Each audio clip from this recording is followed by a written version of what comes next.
नमस्कार, शाम के 7 बजे हैं। खबर दमदार के इस वक्त के बुलेटिन के साथ हाजिर हूं मैं अनुपम। प्रदेश की हर छोटी बड़ी खबरों को लेकर उत्तर प्रदेश में बीजेपी प्रत्याशियों की लिस्ट फाइनल हो चुकी है। कभी भी उम्मीदवारों का ऐलान हो सकता है।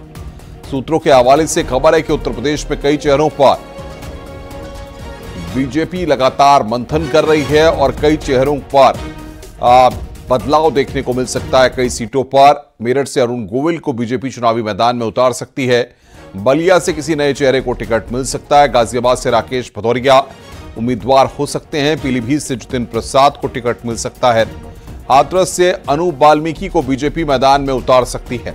सहारनपुर से राघव लखनपाल को टिकट मिल सकता है। अलीगढ़ से सतीश गौतम, बदायूं से दुर्विजय शाक्य, सुल्तानपुर से मेनका गांधी और मुरादाबाद से सर्वेश सिंह को टिकट मिल सकता है।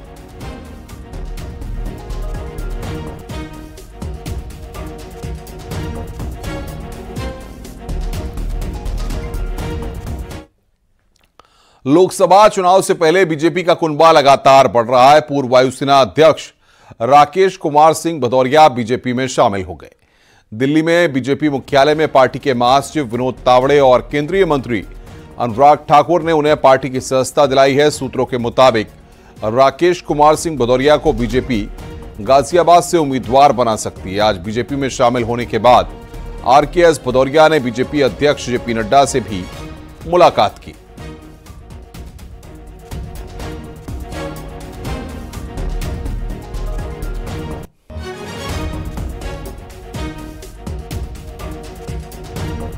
प्रधानमंत्री मोदी जी का अद्भुत नेतृत्व और उनकी अद्वितीय दूरदृष्टता जो है, जिसके अंतर्गत एक संकल्प है 2047 में एक आत्मनिर्भर विकसित भारत बनाने का, उसके अंतर्गत जो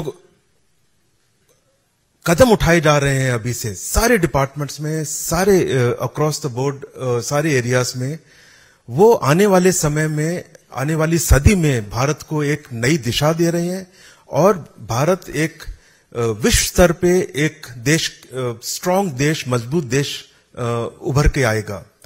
और इस सब में और इस राष्ट्र निर्माण के कार्य में मुझे ये दोबारा अवसर मिला है अपने आप को इस राष्ट्र निर्माण में से जोड़ने का।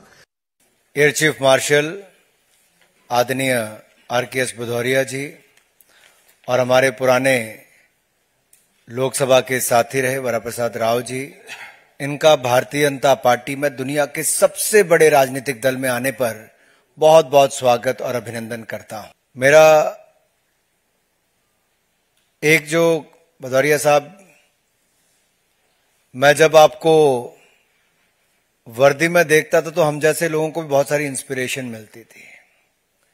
मैं एक फौजी परिवार से आता हूं और देश के करोड़ों युवा एक सुरक्षित भारत की जब कल्पना करते हैं तो नरेंद्र मोदी जी की ओर बड़ी आकांक्षाओं और बड़ी अपेक्षा के साथ देखते हैं। और मैं कहना चाहता हूं, समृद्ध भारत, सुरक्षित भारत और विकसित भारत, ये नरेंद्र मोदी जी के नेतृत्व में ही संभव है। यूपी कांग्रेस और राहुल गांधी पर अनुराग ठाकुर ने जोरदार निशाना साधा है। उन्होंने कहा कि यूपी जैसे बड़े राज्य में कांग्रेस को उम्मीदवार नहीं मिल रहे हैं। जहां गांधी नेहरू परिवार के लोग जीतते आ रहे थे, वहां आज वो लड़ने को तैयार नहीं है। यूपी में कांग्रेस की दुकान बंद हो चुकी है। कांग्रेस मुक्त भारत की शुरुआत उत्तर प्रदेश से हो चुकी है। यूपी में कांग्रेस 0/0 हो चुकी है। वहीं प्रधानमंत्री को लेकर की गई अभद्र टिप्पणी पर भी अनुराग ठाकुर ने विपक्षी गठबंधन पर निशाना साधा। इनकम टैक्स की जो और जहां से नेहरू गांधी परिवार की 4-5 पीढ़ियों को वोट मिलता रहा, वहां से चुनकर आते रहे, आज ये स्थिति कांग्रेस की हो गई है कि 80 सांसदों के राज्य वाला उत्तर प्रदेश में कांग्रेस को कैंडिडेट नहीं मिल रहा। नेहरू गांधी परिवार से भी कोई चुनाव लड़ने के लिए तैयार नहीं। ये अपने आप में दिखता है कांग्रेस की दुकान बंद होने को आ गई है। कांग्रेस मुक्त भारत की जो हम बात करते थे, उत्तर प्रदेश से उसकी शुरुआत हो चुकी है और देश के अलग अलग राज्यों में, जैसे राजस्थान, गुजरात, बाकी राज्यों में भी, हरियाणा, हिमाचल प्रदेश में पहले ही कांग्रेस की दुकान बंद हो चुकी थी। अब उत्तर प्रदेश में भी कांग्रेस 0/0 आने वाली है। अपशब्द गालियों का भंडार जो इनकी नफरत की दुकान में है वो आज बाजार में आ गया है। 120 गाली अब तक हो चुकी है मोदी जी के खिलाफ। ये 420 करने वाले ना जाने कितनी गाली और निकालने के लिए तैयार हैं। जिनके पास ना नेता है, आज भी नेता ढूंढने की फिराक में है। नीति तो इनके पास कभी थी ही नहीं और नियत में खोट पहले दिन से नजर आ रहा था। इन्होंने अपना रूप तो बदला है, लेकिन साफ नजर आता है यूपीए का नाम बदला है, लेकिन बहरूपीए का असली चेहरा वही है। नफरत की दुकान, सिर फोड़ने का सामान, टुकड़े टुकड़े गैंग, ये सब इनके साथ है, जो मोदी जी को गाली के बाद गाली निकालते हैं, लेकिन जनता के मन में मोदी जी के प्रति प्यार ही प्यार है। भाई और बहनों, मैं इतना ही कहूंगा। बहुजन समाज पार्टी ने लोकसभा चुनाव के लिए उत्तर प्रदेश में 25 उम्मीदवारों की पहली लिस्ट जारी कर दी है। इन 25 में से 7 मुस्लिम कैंडिडेट हैं। मायावती के उम्मीदवारों की लिस्ट देखकर जाहिर हो रहा है कि इससे इंडिया गठबंधन को यहां पर नुकसान हो सकता है। मायावती ने जिन सीटों पर मुस्लिम कैंडिडेट उतारे हैं उनमें सहारनपुर, मुरादाबाद, रामपुर, संभल, अमरोहा, आंवला और पीलीभीत हैं। एक और सहारनपुर से कांग्रेस ने इमरान मसूद को टिकट दिया है, तो वहीं मायावती ने माजिद अली को उतारा है। कांग्रेस ने अमरोहा से दानिश अली को चुनावी मैदान में उतारा है, तो बीएसपी ने मुजाहिद हुसैन को टिकट दिया है।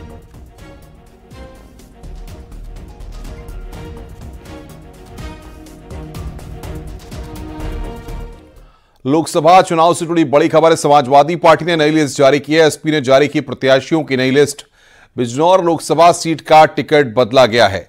दीपक सैनी होंगे बिजनौर सीट से प्रत्याशी। यशवीर सिंह की जगह दीपक सैनी को टिकट दिया गया है। मुरादाबाद सीट से एसटी हसन को टिकट दिया गया है।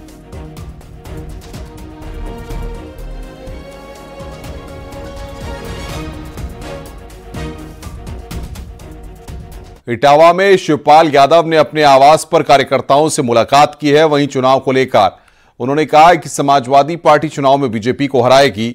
साथ ही उन्होंने कहा कि इस बार चुनाव जनता फैसला कर देगी कि किसने अच्छा काम किया है।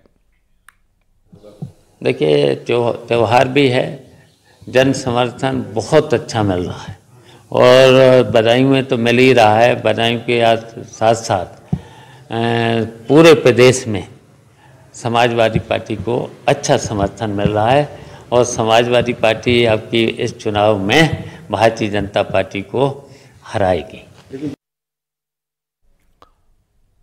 आजमगढ़ में एसपी उम्मीदवार धर्मेंद्र यादव पर केस दर्ज किया गया है। धर्मेंद्र यादव समेत 43 लोगों के खिलाफ मुकदमा दर्ज किया गया है। 42 गाड़ियों के काफिले के साथ प्रचार करने के मामले में एक कार्रवाई की गई है। बिना अनुमति मेहनगर थाना क्षेत्र में निकाले गए काफिले को लेकर कार्रवाई की गई थी। बता दें कि चुनाव आचार संहिता लागू होने की वजह से गाड़ियों के काफिले पर पाबंदी है।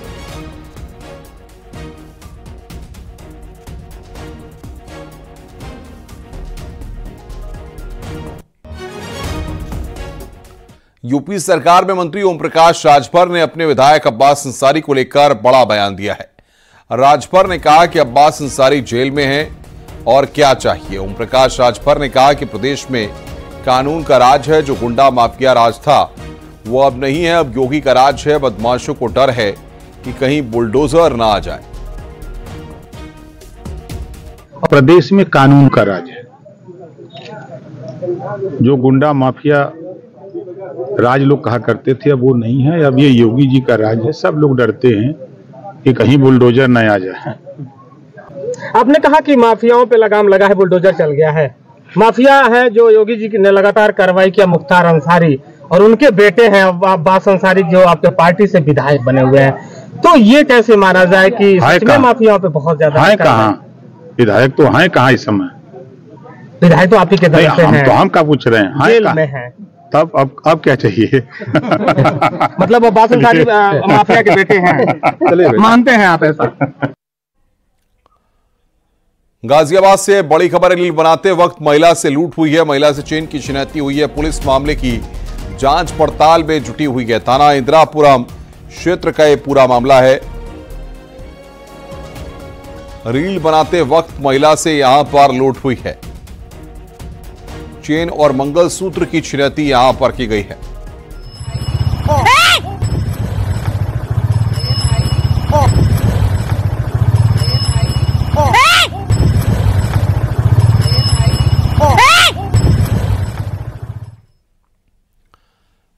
कौशाम्बी में अवैध शराब के खिलाफ पुलिस का अभियान चला है। 2 दिन में 46 तस्कर गिरफ्तार किए गए हैं।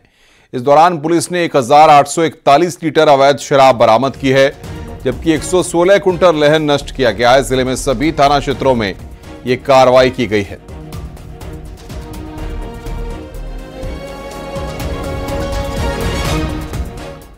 आगरा पुलिस ने चोरी की कई घटनाओं का खुलासा किया और 3 छात्रों को गिरफ्तार किया।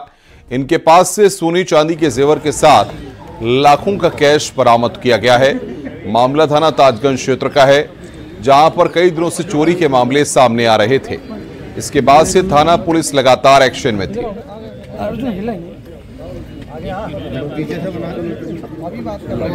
चोरी की हुई लगभग 1.5 लाख रुपए कैश और ढेर सारी ज्वेलरी, इसकी कुल मूल्य लगभग 30 लाख रुपए है, उसको बरामद कर लिया गया है और इन तीनों अभियुक्तों को माननीय न्यायालय के समक्ष प्रस्तुत किया जाएगा। इनका एक विस्तृत आपराधिक इतिहास है, लगभग 11 मुकदमे एक अभियुक्त के ऊपर है और ऐसे ही अन्य अभियुक्तों का भी इतिहास है, जो कि आपको विस्तृत प्रेस नोट में उपलब्ध कराया जाएगा।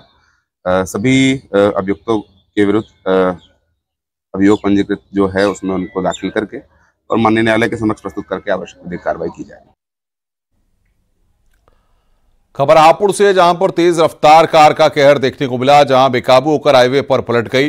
इस हादसे में कार सवार 2 लोग गंभीर रूप से घायल हो गए।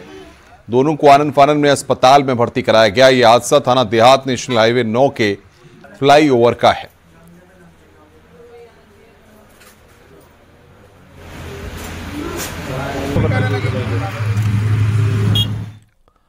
खबर एटा से है, जहां पर रफ्तार का कहर दिखाई दिया है। तेज रफ्तार कार और ऑटो की जोरदार टक्कर हुई। कार और ऑटो की भिड़ंत में बाइक सवार चपेट में आया। हादसे में एक महिला की मौत हो गई है, जबकि 6 लोग घायल हुए हैं। थाना आवागढ़ क्षेत्र के आगरा रोड पर फरिया मोड़ के पास किया गया पूरा मामला है।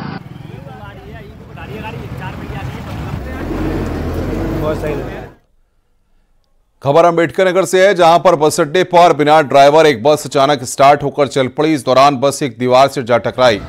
एक बड़ा हादसा टल गया, क्योंकि बस के सामने और आसपास कई लोग खड़े हुए थे। कर्मचारियों के चिल्लाने पर लोग एकाएक अलर्ट हुए।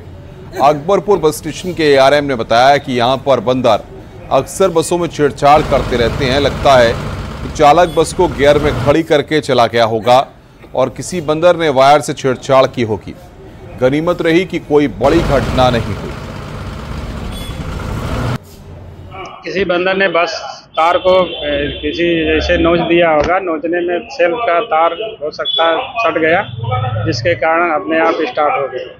संयोग ये अच्छा रहा कि नहीं कोई घटना कोई नहीं हुई। बस स्टेशन पर हमारे गार्ड और यात्री बाबू लोग थे, उन्होंने आवाज़ दिया, सब लोग बगल हो गए, जिसके कारण से कोई ऐसी अप्रिय घटना नहीं हुई। खबर अलीगढ़ से है, जहां पर शहर के 4 अति संवेदनशील क्षेत्रों की शाही मस्जिदों को तिरपाल से ढका गया है। इन मस्जिदों को ढकने की वजह यह है कि होली का रंग मस्जिदों पर न जाए, इससे क्षेत्र का माहौल खराब हो। इसके लिए मस्जिदों के आसपास भारी मात्रा में पुलिस बल और पीएससी को तैनात किया गया है। कल पारंपरिक रूप से यहाँ की बाजार की होली है और जिसके दृष्टिगत चूंकि चौराहे पे ही होली खेली जाती है, तो मस्जिदों को सुरक्षित करने के लिए इसे मस्जिद इंतजामिया कमेटी के द्वारा इसे ढकवा दिया जाता है, जिससे कि मस्जिद पे रंग ना पड़े। सुरक्षा के दृष्टि से 4 मस्जिदों को ढकवाया गया है और बाकी पुलिस व्यवस्था यहाँ पर जो अपेक्षित है उस तरीके से सतर्क रूप से लगी हुई है और ड्रोन सर्विलांस भी कराया गया है। अन्य जो होली के दृष्टिगत सुरक्षा व्यवस्थाएं हैं उसे अपनाया जा रहा है। होली, रमजान और चुनाव के मद्देनजर कन्नौज प्रशासन और पुलिस अलर्ट है। गुरसाहिबगंज नगर में एसपी और डीएम ने पुलिस बीएसएफ के साथ फ्लैग मार्च निकाला।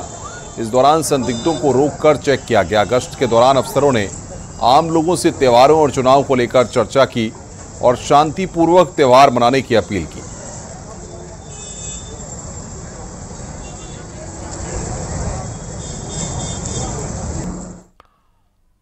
सोनभद्र में त्योहारों और लोकसभा चुनाव के मद्देनजर पुलिस और सीआरपीएफ ने फ्लैग मार्च निकाला।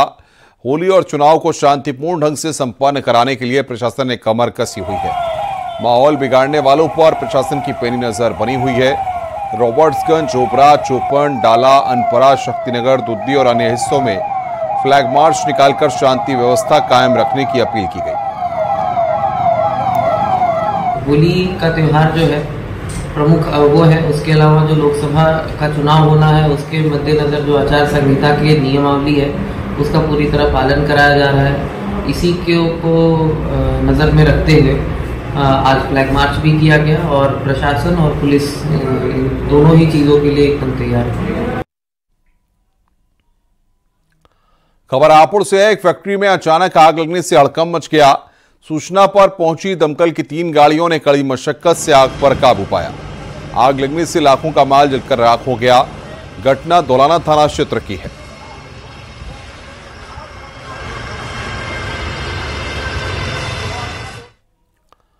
खबर जौनपुर से है। हाई वोल्टेज लाइन की चपेट में आने से हुई लाइनमैन की मौत।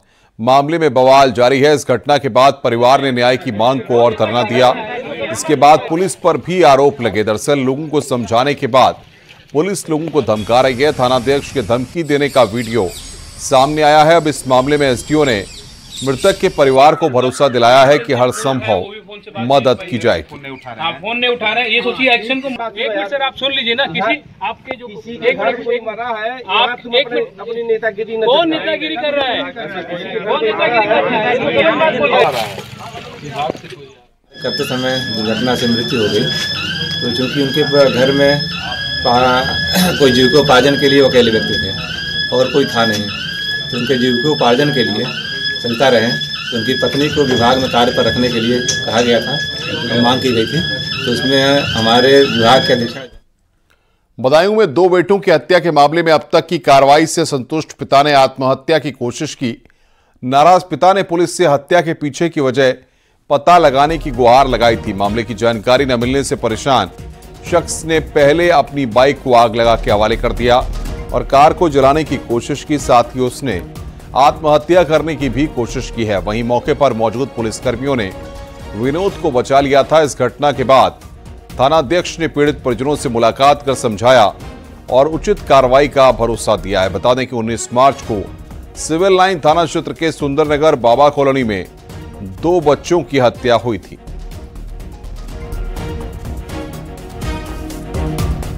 हम कैसे जिए? हमारे बच्चे कपड़ा लेके आए तो देख रहे हैं हमारी शादी फट रही है, ऐसे आग लग रही है। हमें रात को नींद नहीं आ रही। हमारे बच्चे कैसे क्यों काटे? माताजी, जबकि पुलिस ने एक आरोपी को मुठभेड़ में भी कर दिया। अरे भैया सुनो, मुठभेड़ कुछ भी सही, हमें कोई मतलब नहीं उससे नाम जाना है। मतलब हम अपने दिल की बता रहे हैं, हमें चैन नहीं है, हम बेचैन है, हमारा दिमाग ही खराब है। कोई मीडिया वाला आए कुछ कहते हैं, कुछ निकलती है, कुछ नहीं, हमारा दिमाग ही खराब है। आपको पता है ना, खाना है ना ढंग से पानी है। हम जानते हैं कैसे अपने दिल को कैसे तसल्ली करते हैं। हम क्या जानते? कोई लगाया आग तो मैं लगी गई, आग तो उसने लगा दी हमारे पहले ही से।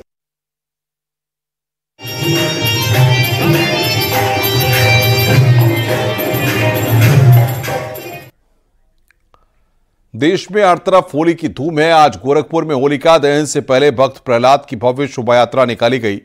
शोभा यात्रा में सीएम योगी आदित्यनाथ शामिल हुए। शोभा यात्रा में हजारों की संख्या में लोग पहुंचे हुए थे। सीएम योगी ने सभी को होली की शुभकामनाएं दी। इस दौरान सीएम योगी ने लोगों पर फूल बरसाए।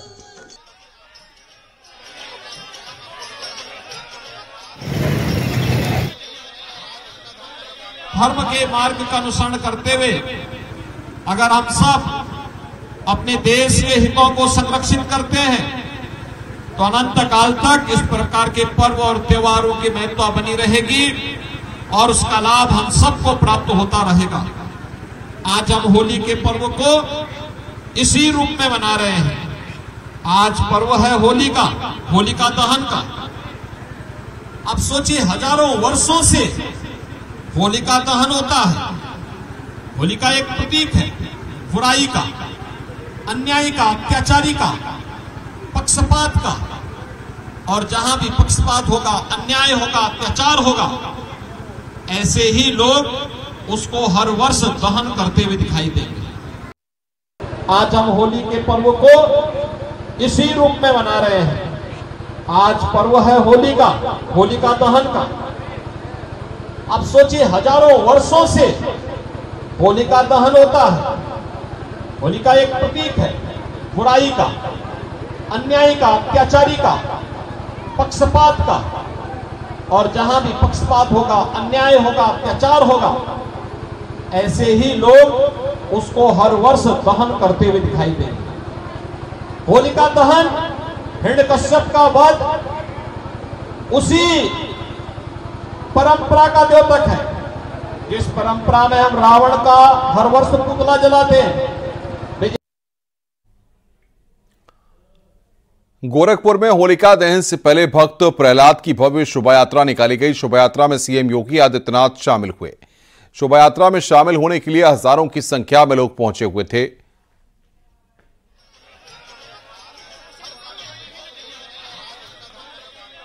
वाराणसी में भी होली पर अलग ही रंग देखने को मिलता है। लम्ही के सुभाष भवन में मुस्लिम महिलाएं होली मिलन समारोह में शामिल हुई। मुस्लिम महिलाओं ने हिंदू महिलाओं के साथ होली खेली और एक दूसरे को अबीर गुलाल लगाया। होली मिलन समारोह के दौरान सभी होली के गीतों पर झूमती नजर आईं। कई सालों से मुस्लिम महिलाएं होली खेलती हैं।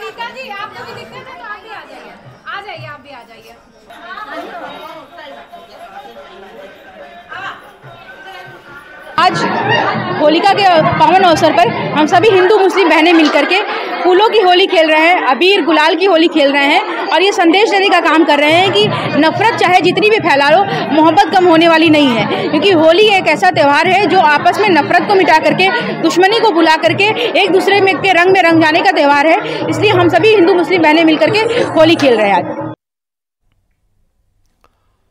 रामनगरी अयोध्या में होली की धूम देखने को मिल रही है। रामलला के भव्य और दिव्य मंदिर में विराजमान होने के बाद श्रद्धालुओं का उत्साह और बढ़ गया है।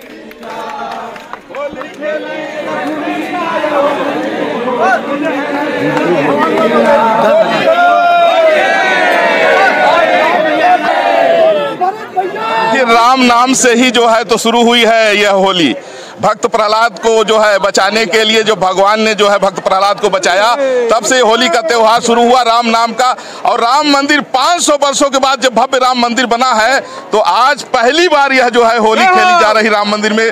देश विदेश के सभी साधु संत और श्रद्धालु राम भक्त आज होली खेल रहे हैं। बहुत आनंद आ रहा है। और मैं यही कहूँगा न्यूज़ 18 चैनल के माध्यम से कि आप सब भी जो है सारे बुराइयों को छोड़ करके इस बार होली में राम के हो जाइए। यही होली का त्योहार है। राम मंदिर में आज मची होली। राम सिद्धार्थनगर में बीजेपी ऑफिस में होली मिलन समारोह का आयोजन किया गया। कार्यक्रम में बीजेपी जिला अध्यक्ष सांसद जगदम्बिका पाल और बीजेपी के कार्यकर्ता मौजूद रहे। बीजेपी कार्यकर्ताओं ने एक दूसरे को गुलाल लगाकर होली की बधाई दी। कार्यक्रम में शामिल बीजेपी सांसद जगदम्बिका पाल ने कहा कि आज होली के पर्व पर लोगों की खुशियां दोगुनी हैं। एक तरफ जहां होली त्योहार की खुशी है, तो वहीं दूसरी तरफ अयोध्या में रामलला की प्राण प्रतिष्ठा की खुशी है। ये जो पूरे देश में लोगों में खुशी का, उत्सव का ये रंगारंग जो होली का त्योहार है, इस बार कुछ एक अजीब लोगों के मन में खुशियां लेके आई। चाहे वो अयोध्या में भगवान रामलला की प्राण प्रतिष्ठा हुई हो, हर गांव में भंडारा हुआ। जिस तरीके से आज ये आगाज है, कहाँ 2024 के चुनाव में लगता था कि भारतीय जनता पार्टी एनडीए के सामने कोई विपक्ष आएगा, आज उन्होंने गठबंधन इंडी का बनाया था, वो भी खंड खंड हो गया है। बरेली में 164 साल से जारी राम बारात को धूमधाम से निकाला गया। राम बारात के दौरान लोगों ने जमकर गुलाल उड़ाए। रंगों के बीच लोग जमकर थिरकते नजर आए। वर्षों से मनाई जा रही बरेली की होली में राम बारात की ऐतिहासिक मान्यता है और राम बारात में हजारों की संख्या में लोग शामिल हुए।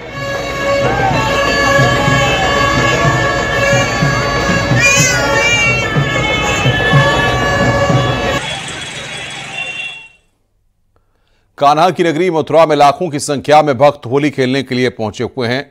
हर तरफ रंग और गुलाल से सराबोर लोग नजर आ रहे हैं। प्रियकांत जू मंदिर में कथावाचक देवकीनंदन ठाकुर ने भी लोगों के साथ होली खेली।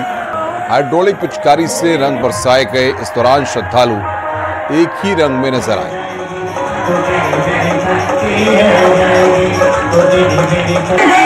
पिचकारी जिसके रंग में देश विदेश के लोग रंग जाते हैं। प्रिया कांजू का मंदिर ऐसा दिव्य और यहाँ पर बरसता है जिसका वर्णन कोई नहीं है। रुक रहे हैं यहां पर ब्रेक के लिए। खबरों का सिलसिला लगातार जारी है।